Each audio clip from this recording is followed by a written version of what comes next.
Welcome to Premium Cashflow Real Estate Investing Podcast with Sakar Cowley.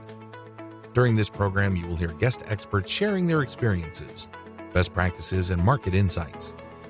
We discuss investing in multifamily apartment complexes and how a busy professional can passively invest hassle-free in various opportunities. Your host, Sakar Cowley, owns millions of dollars of assets and has done thousands of value-add projects over 20 years now. So listen in for insights. Here's your host, Sakar Cowley.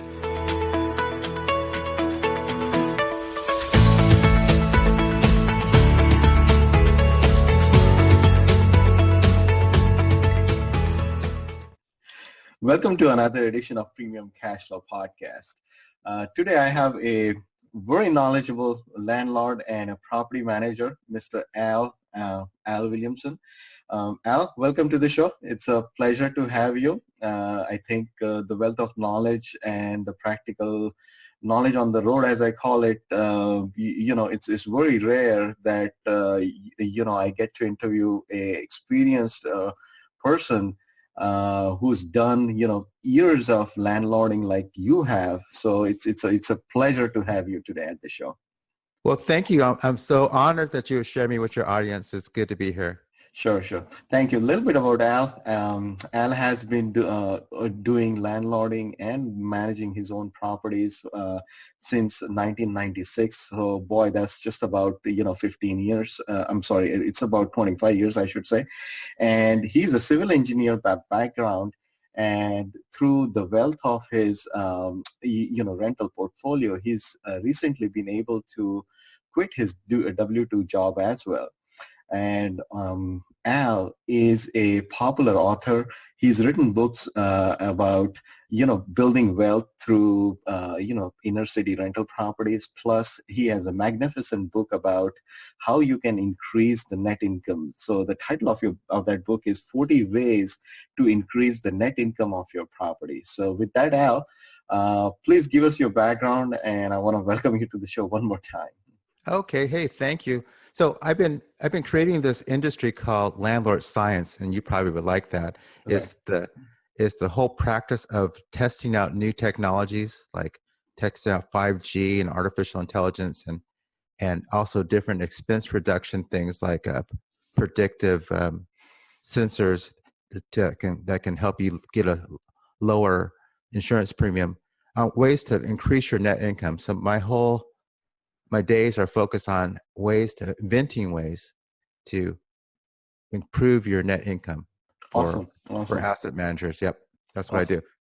Nice. So with your experience, Al, please share how you got started and what were your observations. It seems like based on what you're sharing, it seems like you very early on you focused that the best way to, I think, optimize your portfolio is to obviously reduce the expenses. That's, goes by saying, but at the same time, find these allied ways that you can, provide services and different value add, things that you can do to your building so that the residents can find value and effectively pay you more rent, which, obviously increases your cash flow. Could you maybe share your earlier experiences and how you got in terms of where you are now? Oh, I would love to. So I started off in 96. I was getting ready to get married, and I was at a church picnic, and one fellow pulled me to the side, and he said, you got to think about getting yourselves a duplex, and you guys live in one half. So this is about 96. And so I went to the library and started reading the real estate section from one side of the shelf to the other side of the shelf. And And then it started to click in for me. I said, yeah, I'm going to do this.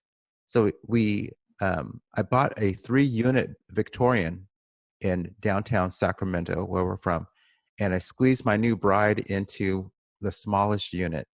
Interesting. And we stayed there as long as she kept her sanity. And during that time, over that 5 years, we just happened to buy it right in the upswing in the market. And it quadrupled on us. Wow. So yeah, we were loving that. All of a sudden I was looking pretty smart. So then we bought an 8-unit building. But during that process, even though it quadrupled, I was saying, you know what? All these maintenance expenses is really wiping out my cash flow. Right. Right. Not the cash flow that people said I was going to get. I'm getting it, but it goes away Right.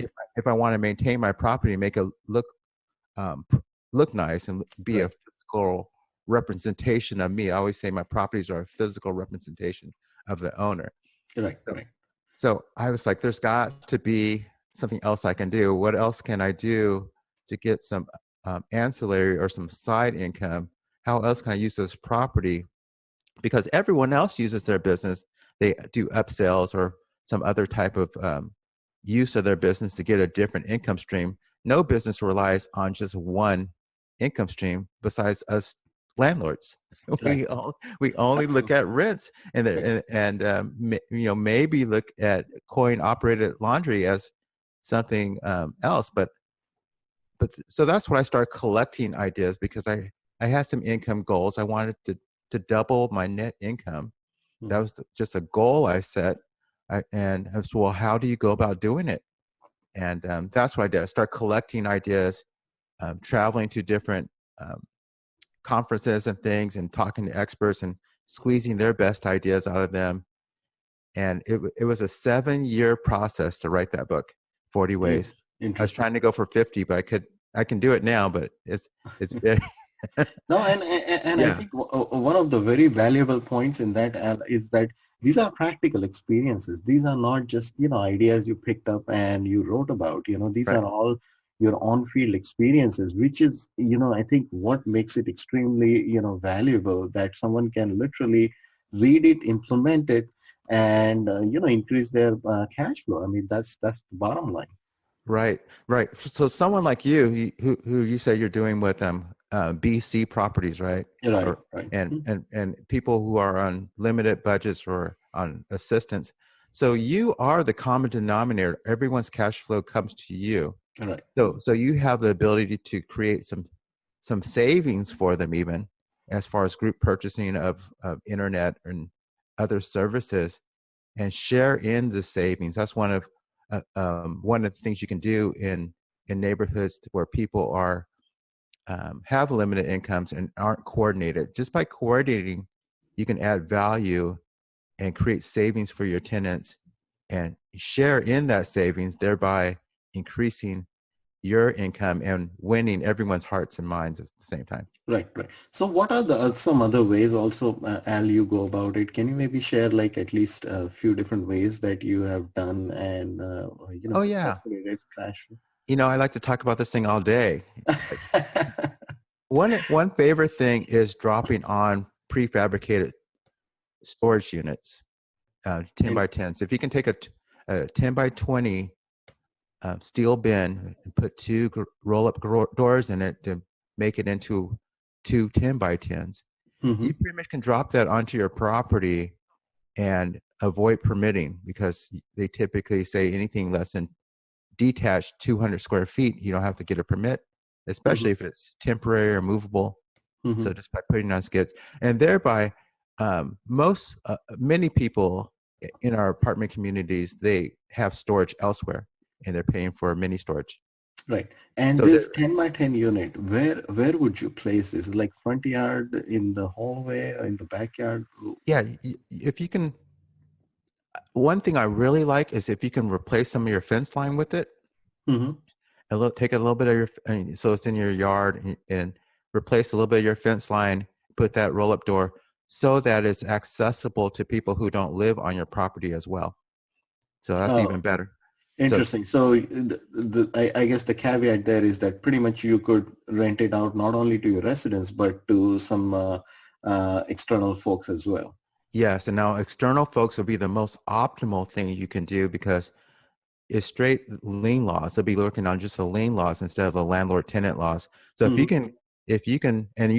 you can lock people out if they don't pay under the lien laws. Right. So Mm-hmm. it's ideally, and it's average nationwide is $100. I mean, a dollar a square foot for storage per month. Mm-hmm. Mm-hmm. So that's $200 right there that you've added to your net operating income, and you know about your force cap rates. Force appreciation, absolutely. That's And so extremely how valuable. much Yeah. do these units cost, by the way? About, you can get, you can always get a used storage Mm-hmm. steel container sometimes nearly free people. Get them away. You can always get them off of Craigslist and have them modified. So you should think about $4,000, no more than Right. $4,000. No more than 4 grand. And you said 200, like 2,400 a year. So you potentially your payback is within 2 years, which is extremely powerful. Yes, extremely powerful. You can, Right. that's just one thing you can do. There's typically there's always some area that you can on your property that's underused, or Hmm. but I like fence lines so that you can have a non-resident storage tenant as well. I like that a lot. I see. I mean, I think what we've done as far as storage in our units is that, in our buildings, we've done, those typical in the unfinished part, we've done sort of framing around it and have a door so that each unit has their own space and some shelving inside of that. And, we will rent those spaces to our tenants for some, reasonable amount. And and I agree with you that I think some of this creative strategy, if you do, I think payback within 2 years is extremely solid, actually. Uh, Absolutely, right. absolutely. And What those what ten. what are some other ways, Al, you've done? So how about alternate? I'll give you an expense reduction way. Hmm. There's some biological, I mean, not biological, bio-friendly, environmentally friendly drain openers now. Think of an environmentally friendly Drano. Interesting. So it's called Green Gobbler. You can get it at Home Depot. So instead of bringing out a plumber to snake things now, you Hmm. just pour this stuff down there, Hmm. and it will dissolve greases and the typical hair buildups, so that you don't have to take apart your P-trap anymore. And it's environmentally friendly so that your tenants can do it. Interesting. So the idea here would be you use those green gobblers in each unit, or you drop it like somewhere in the basement near the main drain line. Where Yeah, would you use that? you pour it down the drain after you have a clog, and you definitely want to do it in between tenants. You always pour one of the canisters. It comes with two canisters for $11. This stuff is Oh, very inexpensive, wow. and thereby you're eliminating your plumber. Interesting. Oh yeah. I mean, we have drain stories almost, every other month we'll have something or the other going on with the amount of units we So own. Uh, so so you, as soon as there's slow downs, you have your tenants go to the storage unit and grab some green gobbler and pour it down themselves, and you've just saved yourself whole maintenance costs and increase the happiness of your tenant as well. absolutely, absolutely. I'll definitely, try to use that one. That's for sure. So you would drop it in your kitchen sink. Is that what you said, Al? Yes, kitchen sink, and bathtubs and toilets. They have In, different versions of it. I Any see. Yeah, so I like that, and even more so than plunging, and Right. and a lot more than using a snake. Right. Oh, yeah, I hear you there. Yeah. So, okay, so internet, you had storage units, this green gobbler. So share with some more. So also internet, there is something called Google Wi-Fi. Hmm. It Hmm. allows you to create a Wi-Fi mesh. Right, like a So you can mesh take router. Hmm. so you can take one internet service Hmm. and create a net over the entire building. Hmm. So one service here in Sacramento, I pay $100 for super high speed Hmm. fiber optic, Hmm. and I charge. So that cost me $100, Hmm. and I add on $20 to every tenant, and I have 8 of them. So I have it turned into $160 Right. for this mesh that everyone's happy about. And I brought my neighbors on who also are inside of the mesh, and they pay $20 as well. So Wow. Hmm. so now for at least one of them, so it's $180, and it cost me $100, $100. Right. Wow. and now everyone's happy, and Wi-Fi is definitely a profit center. Definitely. Definitely. So what else, Al? Yeah. Oh, so let's talk about um,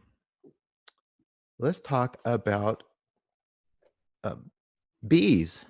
Oftentimes, people have large some acreage or some larger lots, Hmm. and if you have a beekeeping station or area, Hmm. then you have a food producing animal onto your Interesting. property, Right. and you can reclassify the use of your property to Oh, interesting. agricultural and state property taxes in some areas. So you Right. So definitely you're check out right. So you're saying you certify your property as a, sort of a, what was the word you used? agricultural. Agricultural, and Right. try to get a, property tax reduction based off of that. Right, big time cut on that. There's urban farms and are becoming more popular as food security issues become, Mm-hmm. and people are very concerned about bee habitat. Mm-hmm. Mm-hmm. So it's all a win-win. So that's a humongous savings that you could create for yourself, and thereby dramatically improve the property values. Right, right. So, speaking of bees, I mean, have you implemented this strategy, Al? Like, I mean, I guess In natural cost. Sacramento, it Mhm. works in Texas. Not where I am in Sacramento, my acreage is not large enough for that. I see. Because, Yeah. the moment sometimes you say bees, the natural sort of the question becomes is that, hey, are the bees gonna sting, or you kind of Yeah, come you into need enough the acreage. right. So the liability and all those things that as a landlord you have to think through. So I was just kind of wondering about those aspects there. Well, no, so this works on even if you had just one single family home on the property. If you have enough acreage Mm-hmm. and you can give access to a beekeeper, Mm-hmm. um, that's could be a huge saving, especially if you're in a place like Texas or somewhere who has high property taxes. Interesting. No, It actually that's works. that's valuable to know. I mean, Yeah. interesting. So, Al, speaking of your corporate housing and short-term rentals that you do, you Okay. have an interesting take on your business and how you go about it. Do you mind sharing with our listeners as to how you go about implementing that strategy in your portfolio?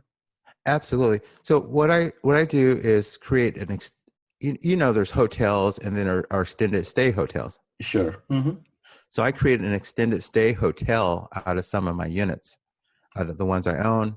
That becomes super profitable. It can increase my net time income about 7 times for that unit Wow.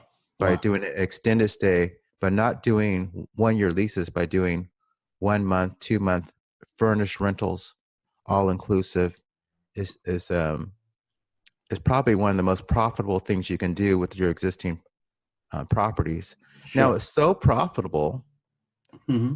but doing these extended stays is so profitable. I can rent a unit from a regular landlord, and the difference between what I can bring in and my cost are at minimum six to $900 of net Wow. income So on speaking everything of I tangible do. terms there, Al, give us a sort of a rundown on, okay, the rent is going to be, normal rent is going to be, let's say, Okay. X versus, if you do extended, rental or a corporate housing, what would that rent look like? Okay. So one of my units that I have as a long-term tenant, Mm-hmm. and it's undervalued, is about $900. Um, yeah, for one bed, one bath. Mm-hmm. So that's what they pay, and it's a little bit under unit, and it's not furnished. Mm-hmm. The same unit rents out for $14, 1,814 as a Right. furnished. As a furnished rental. I see. And speaking of then turnover into these, Al, how long do you keep the leases? So I always do over 1 month because there's a whole bunch of things in Sacramento and all over the country about short-term rentals being considered 30 days and less. Mm-hmm. Mm-hmm. And then you need to pay transient taxes, and you need special insurance and um, all kinds of things, permits and things like that. You're a Sure. business, Right, right. and you have to file a Schedule C. But as I soon as see. you go over 30 days, you're operating as a traditional month-to-month landlord. You file a Schedule E, and Mm-hmm. you don't need extra insurance. And just that alone makes it more profitable Right, for that. right, right. So these 30 days and longer push you into the sweet spot. And I typically have 3-month minimums, and most of my people stay 3 to 8 months. I see. So what would a typical rental client for such places look like? Like, are they, on like a hospitalization visit or some type of like a vocational program and things like that? Can you Yeah. maybe give us, and the reason I ask about your client base is that sort of, extrapolates into, how would you go about marketing for your vacant unit? Like, like how would you advertise those things? Could you maybe give us some insight into it? I sure will. So there's this whole IT professionals. Anytime you set up a new company, a corporation sets up a new company, they have a wave of IT professionals mobilize. Right, right. So they are good targets. Also, professional baseball players and the travel with families, they are great people, especially minor leagues. Mm-hmm. Healthcare professionals are always traveling. They're great. Project, bridge engineers like myself. When Mm-hmm. Mm-hmm. we have to do a construction project, Sure, sure. we're traveling. From projects to projects, For people are projects to traveling. project. Absolutely. Right now I'm housing um, 3 technicians for lottery machines. They're updating the software in this area. They're staying for 3 months. Interesting. More and more people are traveling for 1 to 6 months at a time because there are laptops now. You don't need to be at your office, and there's the cloud Right. where you can access everything. And just Right. like you and I are talking, Yeah, video it chatting. is definitely a mobile workforce. That's definitely for sure. And you find a way to, sort of insert into that sort of culture Yeah, and, have your name and presence out there for your business. right. And that's extremely powerful. And that industry, the whole movement is increasing. Hmm. Yeah. Wow, that's awesome. And how do you go about, like, do you have, I think you mentioned about some other corporate housing as well. Like for us internally, like what we do here is that some of our other corporate housing stuff is, more around, like medical staff and some other shelter care clients that we have. So in those cases, those are, our leases are annual here. I'm just wondering on those aspects, like how does that work for you? It works. It works great because there's a lot of folks who are stuck in. Now, don't take this the wrong way. There's so many people who are stuck on 1-year leases, Right. Mm-hmm. and that's just a change. That's a change in a delete button. Hit the delete key and change it on the on your forms, on your lease forms. That's all there is to it, and that opens up. That can nearly double your net income. That Interesting. change. Interesting. Just that So, change. Hit the delete key, change it to month to month, and say 1 month minimum. That will double your net income just like that. wow, wow, that's awesome. That's incredible. So, tell us more about, some other initiatives, Al, you're looking forward to and improving in your business. So improving my business, I am trying, and I'm starting this whole series with my my blog audience is about figuring out how to operate in abundance, meaning without my own capital, with just my ideas and creating value for people. Mm-hmm. So I've learned if you're thinking like a banker. So if we take off our investor hat and Mm-hmm. say we're bankers now. Right. Mm-hmm. Now we would be looking to make money off of other people's money, right? Right. All we have to do is pay them for the use of their money, pay people for the use of their time. Mm-hmm. So no longer are we consuming ourselves as investors do. And I think investors would be wise to do both, have a banker mindset and an investor mindset. And I'm really building my muscles as having a banker mindset and arbitraging and deflecting risk, because banks don't take big risks, Sure. and yet there's a bank on every corner because they're making plenty of money. Right. There has to be a way how they operate and the model under which they operate. So it's interesting you mentioned that you have that mindset and you adopt that sort of mentality and you operate. So that's valuable. That's what I'm operating now. That's how I'm operating. Right now, it's a big time sellers market, very strong. Things prices are very, very high, True. ridiculously high in Sacramento. Very So, true. so until there's a buyer's market, I'm going to put my investor hat back on when there's fear in the market and when I can pick up some deals. Absolutely. Anytime you can pick up deals, have your Right. investor hat on. But if you can't, don't sit on the sidelines. Start arbitraging. Pick up a banker's hat and assemble money and put it to higher, better use with good ideas and collect the margin. Just like I was sharing with you Right. about Absolutely. how, it's a difference. So a friend of mine, his name is George Anton. He writes some books. He sat me down. He said, Al, the cash flow comes from the difference between the income and the expenses. It's the financing. It doesn't come from the real estate, the cash flow. The wealth comes from the real estate because of the equity. But Right. the cash flow comes from how much you bring in versus how much it costs. Right. That's the income. Right. That's the cash flow. So Right. when you think of it that way, you're saying, okay, the expenses could be a mortgage, it could be a lease, it could be an option, it could be any type of deal. I don't have to own it. And that freed me up to double my income. Interesting. Those thoughts, because I was free now, because I believe in buying assets, but when it makes sense. Right, right. Absolutely, absolutely. It's been a sheer pleasure, Al. I appreciate your advice and your experienced words today. So please share with us how our audience can find you. Oh, absolutely. So I keep a collection of all my ideas and what I'm writing down and working on my website called leadinglandlord.com. That's where you can go, and you can email me directly at al@leadinglandlord.com. Sure. Awesome. It's been a pleasure, Al. I look forward to networking with you in future, All and right. we'll sure be getting in touch again. So thank you so much.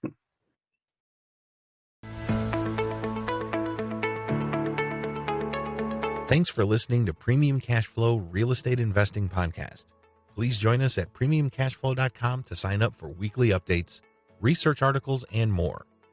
We will see you again for another great interview with an expert guest.